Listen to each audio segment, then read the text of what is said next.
Welcome to Finding Medina, Episode 11, Terror in Texas. I'm Brandon Seale.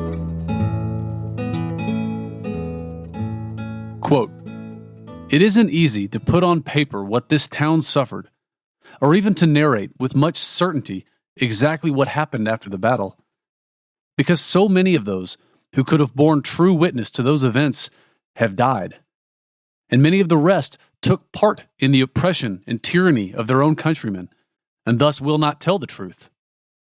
End quote. So begins the only Spanish-language contemporary account that we have of the Battle of Medina and its aftermath. A warning here before I begin. This is the only episode that I've ever marked as explicit in all my history of podcasting, which is saying something since I've covered already dozens of battles, tens of thousands of deaths, and a fair number of gruesome executions. This episode takes things to a different level, unfortunately, but I'd feel remiss not including it, because the aftermath of the Battle of Medina is probably more important than the battle itself. Indeed, I'll argue that Tejano's response to the horrors that followed the battle will come to define the course of Texas history over the next generation and well beyond. So although I think most people should listen to this episode, if you're listening with small children, be warned that it details some fairly shocking acts and contains some foul language quoted from the primary sources. Following their rout at the Battle of Medina, Republican survivors scattered in all directions. Those with families rushed back to San Antonio as quickly as they could. There, they gathered their loved ones and what belongings they could carry on their backs and fled. San Antonio lost almost 1,000 inhabitants overnight. Some sought refuge with their Native American allies in the hill country, where they knew Spaniards wouldn't dare venture. Others, including the Navarros, Ruiz, Delgados, and Arrochas, fled east toward Louisiana. The Navarros and Ruiz made it there, ultimately settling near Natchitoches. The Delgados and Arrochas weren't so lucky. Immediately after the battle, Arredondo had dispatched Colonel Elizondo to pursue the fleeing families. Elizondo and his troop caught up with the Delgados and Arrochas as they were crossing the flood-swollen Trinity River. Quote, "Halt, rebels, traitors to your king," end quote, the Royalists shouted as they surrounded the exhausted refugees. Before the refugees could respond, however, the Royalists fired. In particular, they seemed to concentrate their fire on a man they probably recognized as one of the principal officers of the Republican Army of the North, and, more notoriously, as the executioner of the captured Spanish officers after the Battle of Rocio. Their shots found their mark. Captain Antonio Delgado fell instantly to the ground, dead before he hit it. His mother rushed over to him, screaming at Elizondo that her son should have been allowed to confess. Quote, "He can confess himself to the devil," end quote, Elizondo responded. Delgado's lifeless body was ripped away from his mother, stripped nude, and left for the beast to consume. A general slaughter of another 70 or so Republican refugees followed. Some threw themselves into the river to escape Royalist vengeance, but the record notes only 3 brave young women who survived that desperate measure. Most of the rest were marched back to San Antonio in chains. A couple of days after the battle, call it August 20th, 1813, General Arredondo and the main body of the Royalist army entered San Antonio. More accurately, his army sacked San Antonio. There was light resistance at first. Some of the women in particular who had stayed behind took potshots at the invaders as they came into town. This may have only provoked the Royalists further, who even before arriving in San Antonio referred to the townsfolk as canalla, scoundrels. Several hundred San Antonio men holed themselves up in San Fernando Church and tried to claim sanctuary. Arredondo recognized no such concept for, quote, traitors of God, end quote, as he called the Republicans, and had these men unceremoniously removed from the church. He then imprisoned them all for the night in a small granary where somewhere between 8 and 18 of them died from suffocation. Now that the town had been rendered defenseless, quote, homes were invaded, and where resistance was offered, the defenders were butchered on their own threshold in the presence of their horrified families. The women, and even tender girls, mere children, were outraged, and in numerous instances, cruelly murdered and their nude bodies dragged into the street. End quote. Sadly, this first Noche Triste, as San Antonians would refer to it for decades afterward, marked only the beginning of their suffering. It wasn't long before the captured Delgados, Arrochas, and other refugees from the Trinity River were marched into the now subjugated city. These captives must have surely known the fate that awaited them as they marched into the city center of their own town, along streets lined with the limbs and heads of earlier victims of Royalist vengeance. Still, as they entered the Plaza de Armas, they must have been surprised to see Arredondo himself awaiting them there, eye patch and all. And they must have been even more surprised when he started singing back to them a little camp ditty that they had composed in the heady months after they had routed Colonel Elizondo at the Battle of Alazan Creek. Quote, Ahí viene el tuerto Arredondo a pelear con los de Texas. Pensará que son ovejas de las que trajo Elizondo. End quote. Here comes old one-eyed Arredondo, come to mess with the Texans. He must think that we're sheep, like the soldiers he sent with Elizondo. Por Dios, Arredondo said to them now, how Elizondo's sheep had become lions. The original song apparently ended with a promise on the part of the singers to barbecue Arredondo's balls and eat them. Arredondo offered a different option to the prisoners approaching him now. They could suck his balls raw, right here, he told them. These were among the last words that these prisoners would hear before they were marched to confession, executed, dismembered, and their heads placed in iron cages in the Plaza de Armas for all to see. Yet even still, this didn't satisfy Arredondo's bloodlust. He continued to ratchet up the horror. Each morning, he ordered 3 men yanked from prison, lined them up against the wall, and shot them, presumably to try and elicit information from them about their compatriots. Well, it apparently didn't work. He repeated this gruesome ritual for nearly 3 months. By his own account, he executed 327 civilians during this period. Yet at least death came quick and clean for the men. A different, crueler fate awaited the women. As soon as he had entered San Antonio, Arredondo had rounded up the wives and children of known Republicans and imprisoned them in the largest building in town, known as La Quinta. There, he forced his captives to grind 24 bushels of corn every day to make tortillas for the very soldiers who were daily murdering their men. Arredondo worked them from 2 in the morning until 10 at night, every night. They hulled boiled corn until their feet blistered and their toenails fell out, quote, their living blood mixing with the corn they hulled, end quote. When the poor women prayed to God for mercy, their jailer would taunt them, quote, I am your God, putas. I am the God of whores, end quote. Yet the women fought back. Some had perhaps participated in the battle itself. Gertrudis de los Santos, Petra Benítez, Josefa Hinojosa, Juana de la Garza, Gertrudis Montes, and Josefa Santos are all listed amongst insurgents on a property confiscation list published by Arredondo soon after the battle, though we aren't told the exact nature of their participation in the insurgency. Even after they were imprisoned, the women continued engaging in small-scale acts of defiance until Arredondo and his jailers raised the stakes. They ordered all the imprisoned children cast out into the streets, without food, without shelter, yet within earshot of their anguished mothers. The details of these pitiful children's suffering really is almost too awful to imagine. The banished children huddled around the perimeter of the La Quinta building, whimpering and weeping, inadvertently doubling their mother's suffering. Through the walls, they asked their mothers what they should do to survive. All their mothers could say to them was to go beg for alms and to pray for the mercy of strangers.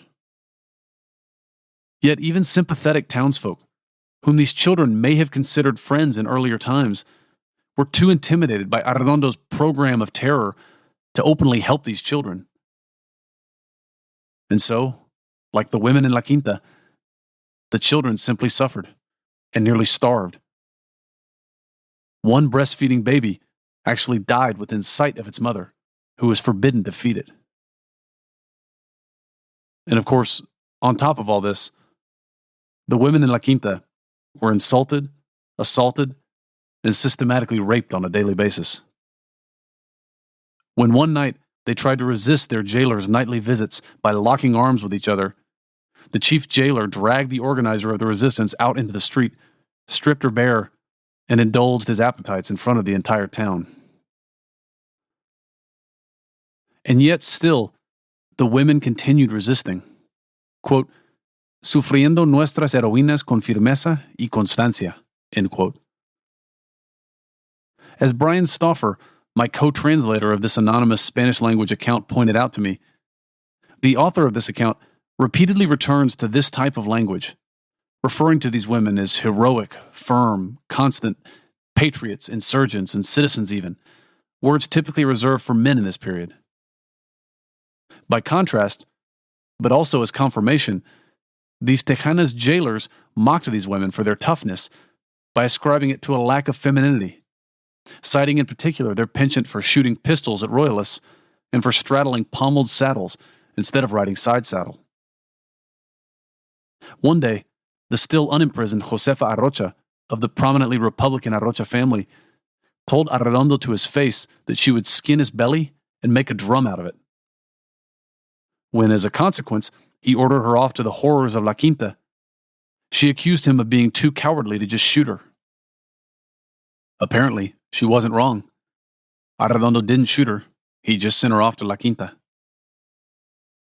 On a different occasion, when Arredondo struck another woman with the broadside of his sword for complaining about her plight, she, quote, sprang at him like a tigress, end quote, and demanded a sword of her own to duel Arredondo to the death. He declined. She, however, repeated her demand, this time proposing that she do it with her hands behind her back to make it fair. These were unimaginably tough women. For 54 days, they endured the ordeal of La Quinta and the separation from their children. At last, sometime in late October, we suppose, General Arredondo ordered the women of La Quinta released. It would still be many more months, May of 1814 to be precise, and that only after the pleading of the otherwise not particularly soft-hearted Zambrano brothers, that Arredondo allowed locals to even bury the body parts that were still strung up around Main Plaza. The trauma that the aftermath of the Battle of Medina inflicted on the citizens of San Antonio can't be overstated. Dan Arellano calls it a form of collective post-traumatic stress disorder, something which Bradley Folsom covers at length in his recently published biography of Arredondo. Yet the really unfathomable part of all this is that everything we've just heard was simply the opening of a nearly decade-long parade of misfortunes that befell San Antonio.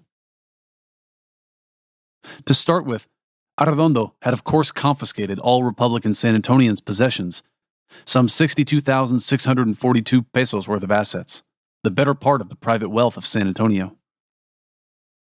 Then, a series of droughts and pestilences in 1814, combined with the burden of supporting Arredondo's occupying Royalist force, created acute food shortages.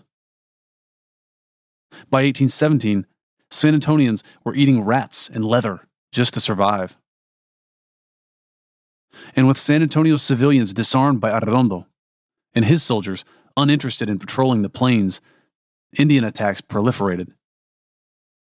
Arredondo, eventually had to order the ranches outside of town abandoned.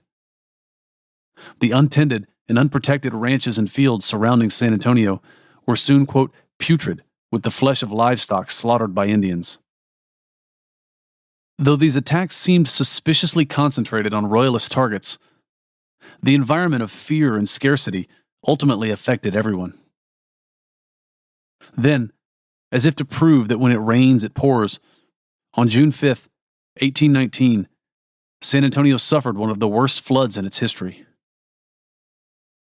Floodwaters swept away 55 dwellings and killed 19 inhabitants.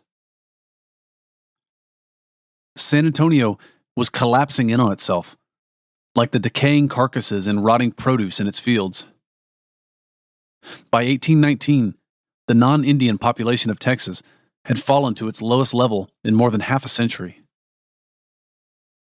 When the Spanish viceroy ordered Arredondo to reform a government for San Antonio, he responded matter-of-factly that there were no men left to fill the offices. The issue wasn't raised again.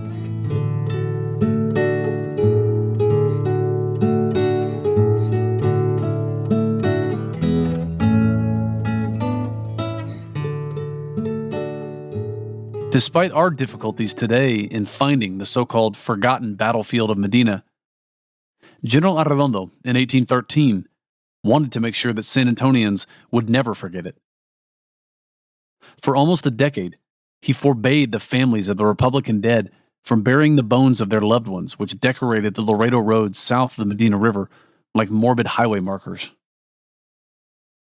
But maybe Arredondo's last revenge can help lead us to the battlefield.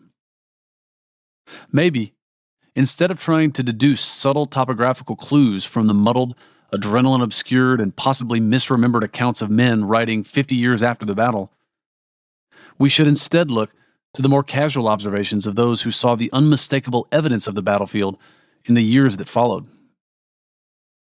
And we actually have at least 5 people claiming to have seen the battlefield after the battle. The first is Stephen F. Austin, and the second is Pedro Walker, both of whom we discussed at length in episode 6. Recall, both Austin's maps and Walker's diary indicate a concentration of bones at roughly 7 miles south of the Medina River along the Laredo Road. Now, we're still not perfectly clear which road is the Laredo Road, but we do know more or less which were the main 2 crossings of the Medina River at that time.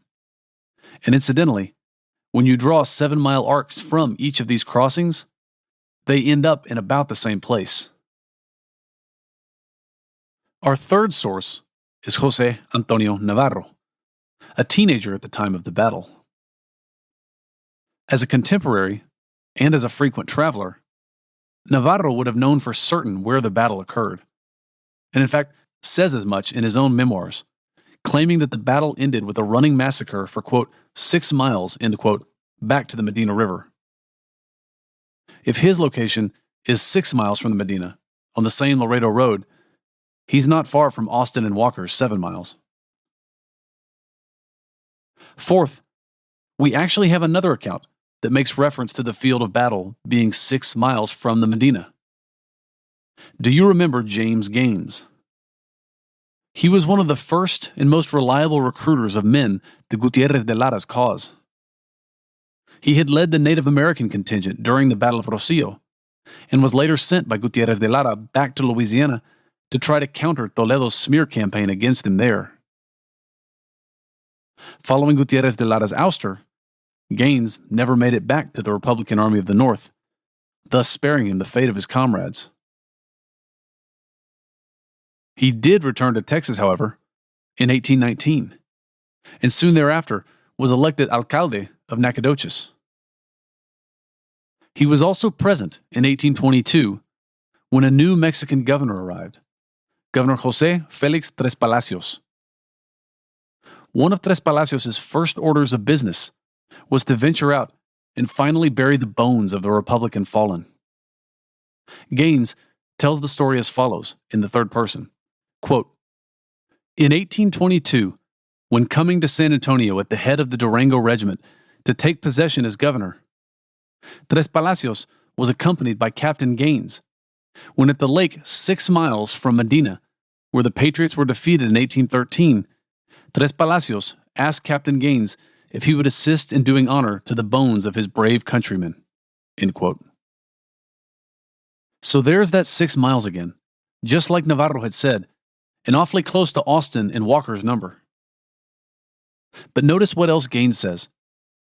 He refers to a, quote, lake 6 miles from the Medina, end quote. And this is the first time we've heard of this lake. Or is it?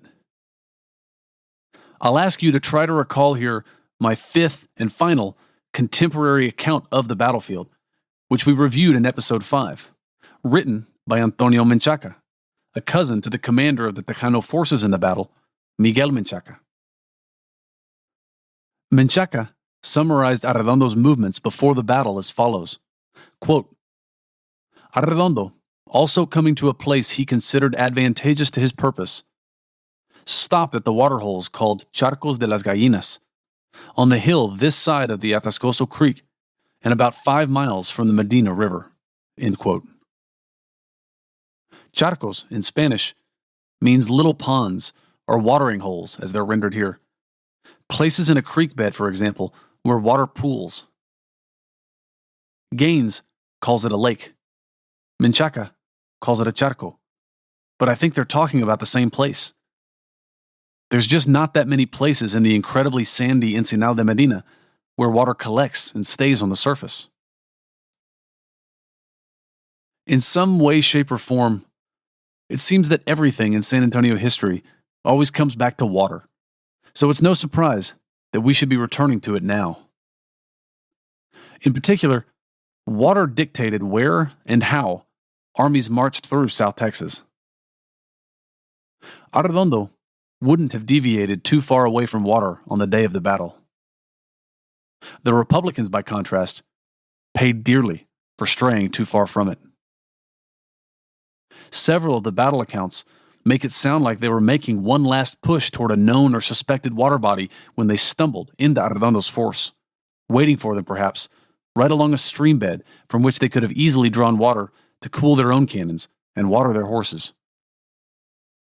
It would have been as good a place as any for Arredondo to have made his stand before a thirsty, oncoming Republican horde. And so where is that spot today? Well, it's right in the middle of a sand mining operation, just a couple miles upstream of where Kathy Brown and her siblings used to fish their little iron marbles out of Las Gallinas Creek.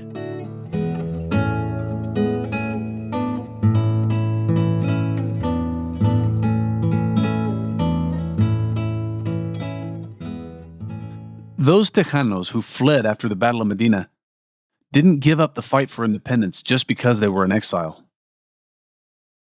Bernardo Gutierrez de Lara settled in New Orleans, where he participated on January 8, 1815, in another Young Republic's fight against her old mother country. He tried twice more, in 1817 and in 1819, to organize uprisings against Spanish rule in Mexico, yet was never able to recreate the success that he had realized in 1812 and 13. The Ruiz and Navarro clans, as we've mentioned, settled in Natchitoches, Louisiana, where they began funneling weapons to Native Americans and fostering alliances between historic enemies like the Comanches and Apaches to harass the Royalist occupiers now trying to control Texas. José Francisco Ruiz, one of the commanders of Republican cavalry at the Battle of Medina, actually spent many of the years following the battle living with the Comanches and other Plains Indians, learning their language, customs, and even their tracking techniques. A later observer accompanying Ruiz on a buffalo hunt admired how he could tell whether an unknown rider was armed or not, and even what hand he carried his weapon in, just by studying his horse's tracks. Ruiz became known to both Spanish and American governments as the go-to intermediary between native and non-native worlds, and Ruiz would later write the authoritative tract on Texas Indians during the period. And in truth, it was Native Americans who carried on the fight most effectively against the Royalists in Texas during the years following the Battle of Medina. If before the Battle of Medina, Texas was a, quote, essentially Indian domain, end quote, after the Battle of Medina, it was decidedly so. Spanish settlement in Texas retreated back into the starving towns of Nacogdoches, Goliad, and San Antonio. We've explored already why Tejanos and why Americans took up arms against Spain in 1812 and 13. But now we should ask the same question of Native Americans. What made them take up arms against Spanish rule and continue the fight long after their Tejano allies seemed to have been defeated? Many of these tribes had been the benefactors of regular tribute payments and favorable trade agreements with the Spanish. So why were they willing to throw those away to help a bunch of outcast, homeless refugees? The best that I can come up with here is that Texas Indians and Tejanos had come to, if not trust, at least understand one another. It was Tejanos who had in many cases fought Native Americans to a favorable peace, and it was Tejanos with whom they traded, to the mutual benefit of each. And Texas Indians also knew that when this fight was over, the Spaniards would go back home. The Tejanos would remain. They had proven as much over the last 100 years. Then again, it might have been simpler than that. Texas Indians might simply have been fighting for their freedom from a distant foreign power attempting to claim authority over them, which again makes them not terribly dissimilar to their Tejano allies. When Mexico finally won her independence in 1821, it was a deeply unsatisfying event for Mexican Republicans. Mexican independence came about not as the result of any great victory by a revolutionary army. There was no Mexican Yorktown, for example. But rather, it came about as the result of the appropriation of the cause of independence by the Mexican Royalist faction, when their beloved monarch back in Spain became too liberal, too Republican. Mexican Royalists simply replaced the Spanish king with a homegrown Mexican emperor, Agustín Iturbide. Independence thus triumphed. Self-government, however, did not. This further meant that there would be no day of reckoning for the old opponents of Mexican independence. After 10 years of costly and savage civil war, the new Mexican empire could ill afford an uprising from recalcitrant Royalist generals, particularly ones with independent power bases and armies. And so, in the name of unity and peace, General Arredondo, along with many other Royalist officers of the old regime, was allowed to hold on to his old post in exchange for simply pledging his allegiance to the new, independent Mexican empire. Even after Mexican revolutionaries in Morelos and Veracruz had laid down their arms, however, one place remained stubbornly unpacified. Republican refugees and their Native American allies in Texas showed little inclination to make peace with their old enemies, no matter what the new, supposedly independent Mexican government said. Tejanos had little reason to expect that the grievances they had raised in their 1813 Declaration of Independence would be addressed by the new government, particularly when the most visible representative of that new government in Texas was the same man who had been their most aggressive persecutor for most of the previous decade. The new Mexican government ordered Arredondo to seek peace along the frontier, however, whatever it took. In an attempt to convince Republican refugees to come back to Texas and lay down their arms, Arredondo slowly and begrudgingly began to issue pardons to old Republicans. The Veramendis, Navarros, and Seguins came back. So too did many Arrochas and Delgados. None of them would ever recover all of the property that had been taken from them by the Royalists, despite the fact that the cause they had been fighting for had, nominally, prevailed. There was one man, however, whom Arredondo could not bring himself to pardon: José Francisco Ruiz. Sometimes, when we tell the story of the Battle of Medina, we tell it as though it marked the end of the battle against Spanish rule in Texas. But Ruiz's example reminds us how the fight went on. And by 1822, Ruiz had been making Arredondo's life hell now for almost a decade by helping coordinate ongoing Native American raids against the Spanish in Texas. At one point, Arredondo had placed a 9,000 peso bounty on Ruiz's head, though to no effect.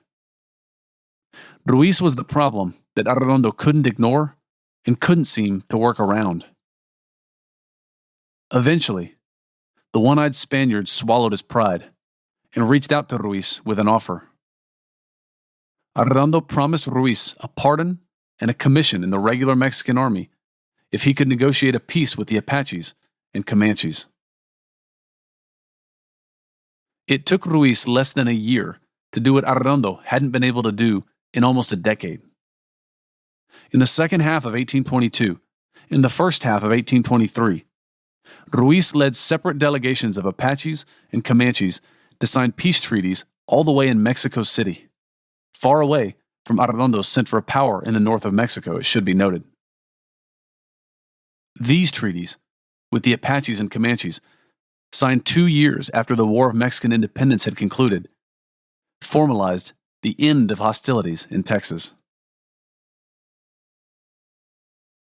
Once peace had been established, however, the new central government returned to the old central government's approach to governing Texas by neglecting it.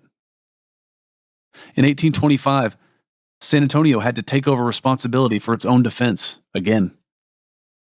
Most of the regular Mexican army forces had been pulled back into the center of the country, and the conscripts that the government offered to send were more often than not convicts seeking to avoid jail time. By the late 1820s, the unit stationed in the Alamo in San Antonio was composed almost entirely of San Antonians. And too often, the unit had to be funded entirely by San Antonians as well. As in 1822, when the unit's new commander, Lieutenant Colonel José Francisco Ruiz, had to reach out to his cousin, José Antonio Navarro, to form the first bank in Texas to help cover the payroll of his soldiers. All that being said, by 1824, some sense of normalcy was returning to Texas. There was even cause for optimism, as Republican rebels integrated themselves back into the mainstream of society. José Antonio Navarro was back to importing goods from Louisiana, speculating in land, and getting himself elected to various city, state, and federal offices.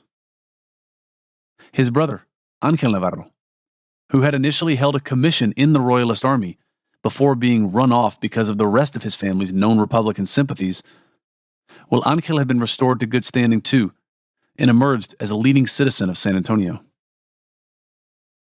The Navarro's brother-in-law and fellow refugee Juan Martín de Veramendi won election as an alternate to the 1823 Mexican Constitutional Convention and as a delegate to the Coahuila Constitutional Convention of 1827, beginning his ascent through the ranks of Coahuilan politics that would see him made governor in 1832.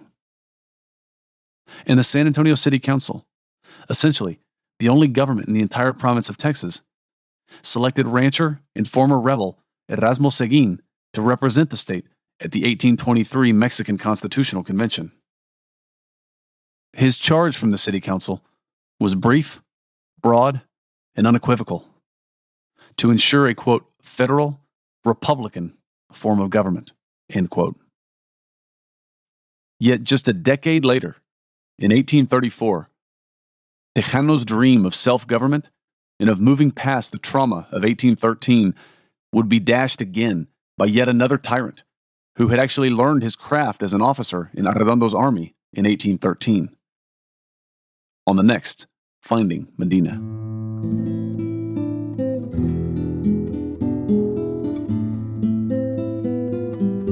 Thank you for listening. On the Rivard Report webpage for this episode, I've uploaded a running list of names that I've been compiling of all known Republican participants in the Battle of Medina.